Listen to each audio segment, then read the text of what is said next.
നമസ്കാരം, മലയാളി വാർത്തയിലേക്ക് സ്വാഗതം.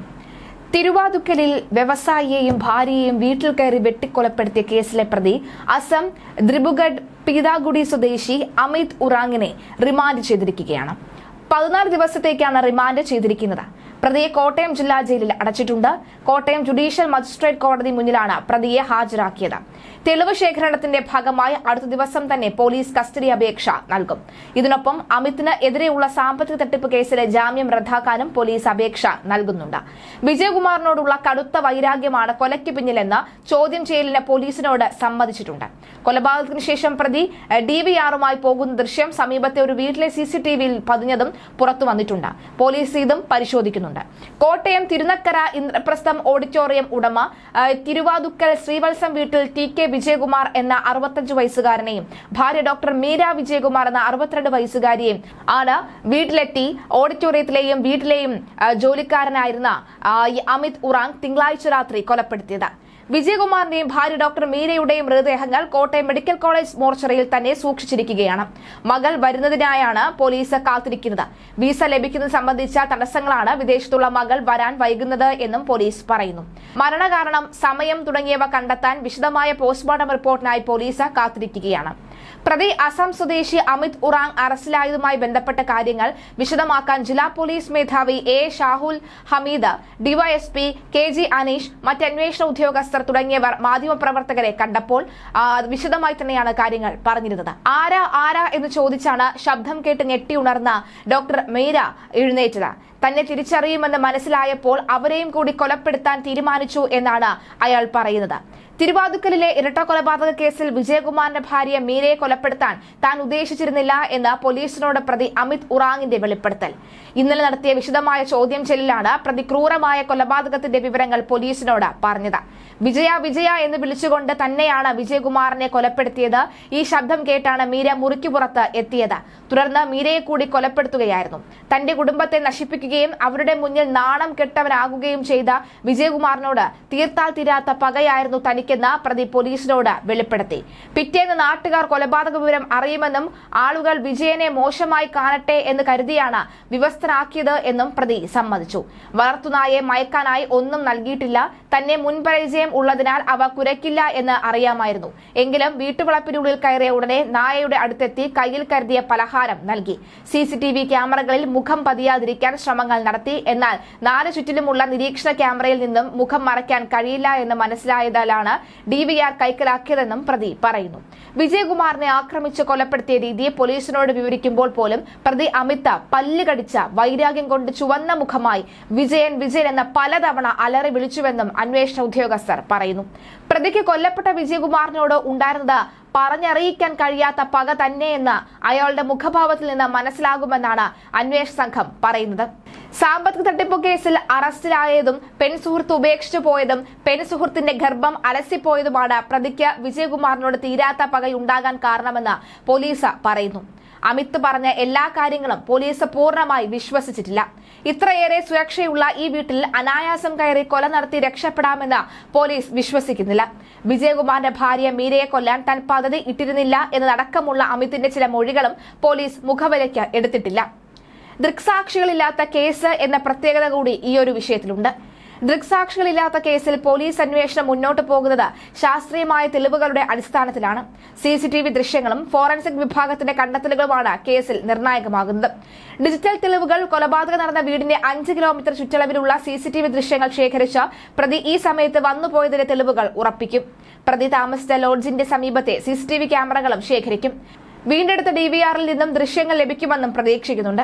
മൊബൈൽ ലൊക്കേഷനുകൾ മറ്റൊരു പ്രധാന തെളിവുകളാണ്. സ്വന്തം പേരിലുള്ള 10 SIM കാർഡുകളാണ് പ്രതിക്കുള്ളത്. ഇവയെല്ലാം പരിശോധനയ്ക്ക് വിധേയമാക്കി പ്രാദേശിക സഹായത്തിന്റെ സാധ്യതയും പരിശോധിക്കും. ഫോറൻസിക് തെളിവുകൾ, മൃതദേഹങ്ങളിൽ നിന്നും കൊലപാതകം നടന്ന വീട്ടിൽ നിന്നും ഒട്ടേറെ സാമ്പിളുകൾ ഫോറൻസിക് വിഭാഗം ശേഖരിച്ചിട്ടുണ്ട്. മൃതദേഹത്തിൽ നിന്നും പ്രതിയുടേതെന്ന് സംശയിക്കുന്ന മുടിനാരും വിരലടയാളങ്ങളും ലഭിച്ചു. ഇവ പ്രതിക്കെതിരെയുള്ള ശക്തമായ തെളിവുകളായി മാറും. ബാംഗ്ലൂരിന് ടിക്കറ്റ് ലഭിക്കാത്തതിന്റെ സാഹചര്യത്തിൽ താമസിച്ചത് വിജയകുമാറിന്റെ തന്നെ ലോഡ്ജിലാണ്. കഴിഞ്ഞ വർഷം ഫെബ്രുവരിയിൽ കട്ടപ്പനയിൽ നിന്നും കോട്ടയം വഴി ബാംഗ്ലൂരിലേക്ക് പോകാനായുള്ള പ്രതി അമിതും പെൺസുഹൃത്തും കോട്ടയത്ത് എത്തുന്നത്. എന്നാൽ ബാംഗ്ലൂരു ടിക്കറ്റ് ലഭിക്കാത്തതിനെ തുടർന്ന് ഇവർ വിജയകുമാറിന്റെ ലോഡ്ജിൽ താമസിക്കുകയായിരുന്നു. ഇവരെ കണ്ട വിജയകുമാർ ജോലി വാഗ്ദാനം നൽകുകയായിരുന്നു എന്നാണ് പോലീസ് പറയുന്നത്. ഇവരെ സംബന്ധിച്ച വേണ്ടത്ര വിവരങ്ങൾ വിജയകുമാർ ശേഖരിക്കാതെയാണ് ജോലി നൽകിയത് എന്നും പോലീസ് അറിയിച്ചു. വിജയകുമാറിന് എങ്ങനെയാണ് ഈ അമിത് ഉറാങ്ങുമായി ഒരു ബന്ധമുണ്ടായത് എന്ന കാര്യമാണ് വ്യക്തമാകുന്നത്.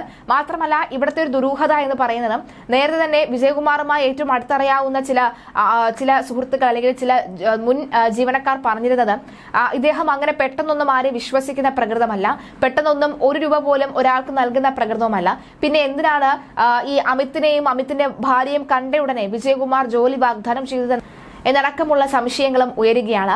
എന്തായാലും ഈ ഒരു വിഷയത്തിൽ ഇനിയും കാര്യങ്ങൾ കൂടുതൽ വ്യക്തത വരേണ്ടതുണ്ട്. എന്തായാലും ഈ ഒരു വിഷയത്തിൽ ഏറ്റവും ഒടുവിലായി പോലീസ് സംഘം പറഞ്ഞ കാര്യങ്ങൾ നമുക്കൊന്ന് വിശദമായി കേൾക്കാം.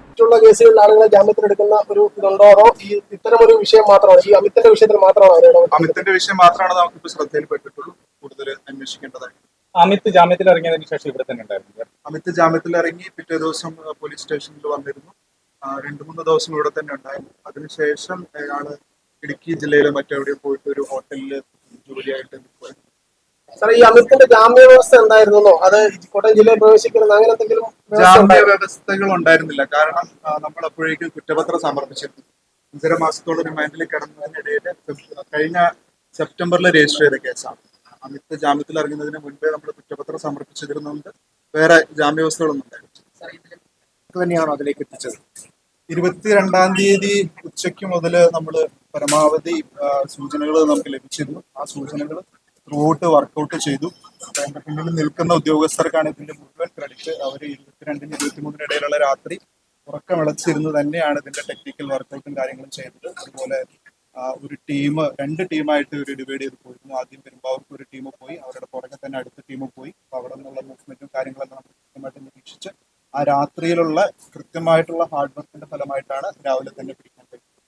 കേസ് കൃത്യമായിട്ട് പരിശോധിക്കുന്നുണ്ട്. പിന്നെ ഇവരെ എംപ്ലോയ് ചെയ്യുന്ന ആൾക്കാരും കൂടി ഒരു ഉത്തരവാദിത്വം ഏറ്റെടുക്കേണ്ടതായിട്ടുണ്ട്.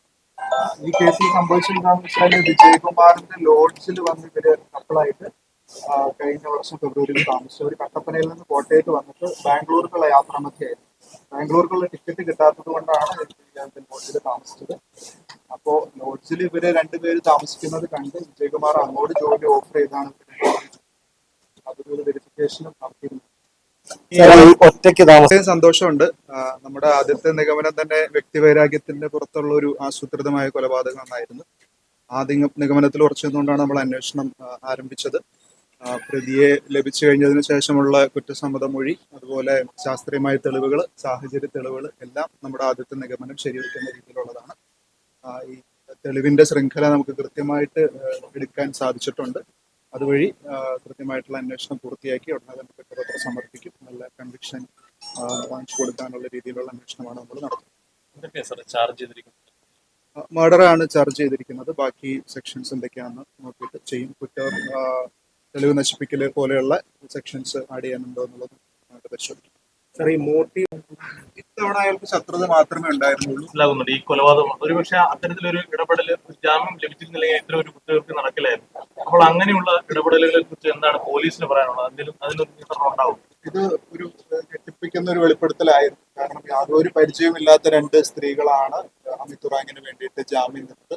അവരെ കുറിച്ചുള്ള വിവരങ്ങൾ ഞങ്ങൾ ശേഖരിക്കുന്നുണ്ട്. അതുപോലെ ഇത്തരത്തിലുള്ള എല്ലാ കേസുകളിലും ജാമ്യത്തിൽ ഇറങ്ങുന്ന പ്രതികളെ ആരാണ് ജാമ്യത്തിൽ എത്തുന്നത് എന്നുള്ളത് കൃത്യമായിട്ട് പരിശോധിക്കണം. അവർക്ക് കേസല്ല, എത്രയാണോ ജാമ്യ തുക അത് കോടതി അർപ്പിക്കാൻ സാധിക്കും. അതുകൊണ്ട് ഇത്തരത്തിൽ ജാമ്യം നിൽക്കുന്ന വ്യക്തികൾ അവർ ചെയ്യുന്ന പ്രവൃത്തിക്കുള്ള ഫലം അനുഭവിക്കേണ്ടി വരും. അത് കൃത്യമായിട്ട് എല്ലാവരും നോക്കിക്കണ്ട് പരിചയമുള്ളവർക്ക് വേണ്ടി മാത്രം ജാമ്യം